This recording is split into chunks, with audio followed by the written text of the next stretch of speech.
ईमानदारी की जीत। एक गांव था सुंदरपुर। इस गांव में रहता था एक गरीब लेकिन मेहनती युवक मोहन। मोहन रोज पास के शहर में मजदूरी करता और अपनी बूढ़ी माँ के लिए पैसे बचाता। मोहन सोचते हुए, अब इतने पैसे हो गए हैं कि अगर चोरी हो गई तो सब खत्म हो जाएगा। कोई सुरक्षित जगह चाहिए। गांव में एक बड़ा व्यापारी रहता था, लालचंद साहूकार। लोग कहते थे कि वह बहुत ईमानदार है। मोहन उसके पास गया।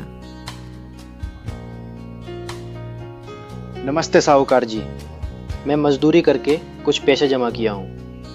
क्या आप इसे कुछ समय के लिए संभाल सकते हैं? साहूकार, अरे बेटा क्यों नहीं, मेरे पास तो सबका पैसा सुरक्षित रहता है, तू निश्चिंत हो जा।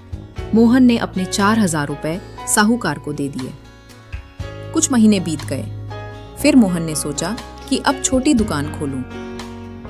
मोहन, साहूकार जी, मैं अपने पैसे वापस लेने आया हूँ। साहूकार चौंकते हुए, तुम कौन हो? मेरे पास तुम्हारे पैसे का कोई हिसाब नहीं है, कोई कागज दिखाओ। आपने तो बिना कागज के ही पैसे रखे थे साहूकार जी। साहूकार गुस्से में, झूठ बोलता है, भाग यहाँ से वरना गांव वालों को बुला दूंगा। मोहन दुखी होकर गांव के बुजुर्ग रामदीन काका के पास गया। रामदीन काका, बेटा डर मत, लालच का इलाज चालाकी से ही होता है। अगले दिन रामदीन काका एक थैला लेकर साहूकार के पास पहुंचे।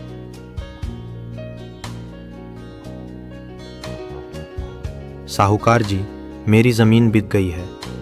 यह 20,000 रुपए हैं। क्या आप संभाल सकते हैं?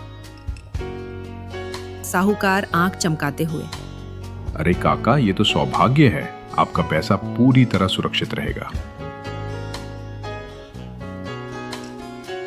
तभी मोहन वहां आ गया।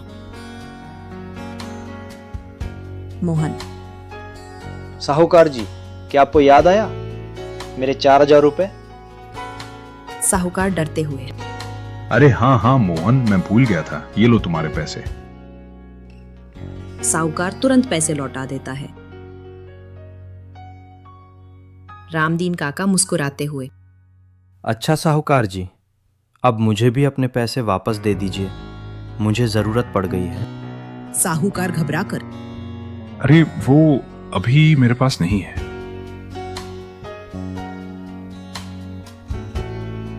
तभी गांव के लोग इकट्ठा हो गए। साहूकार की सच्चाई सबके सामने आ गई। गांव वाले, अब कोई तुम्हें पैसा नहीं देगा।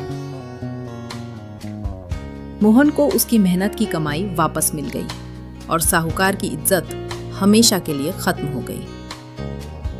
इस कहानी से हमें ये शिक्षा मिलती है कि जो दूसरों की मेहनत का हक मारता है वह एक दिन खुद अपने लालच में फंस जाता है और ईमानदारी हमेशा जीतती है।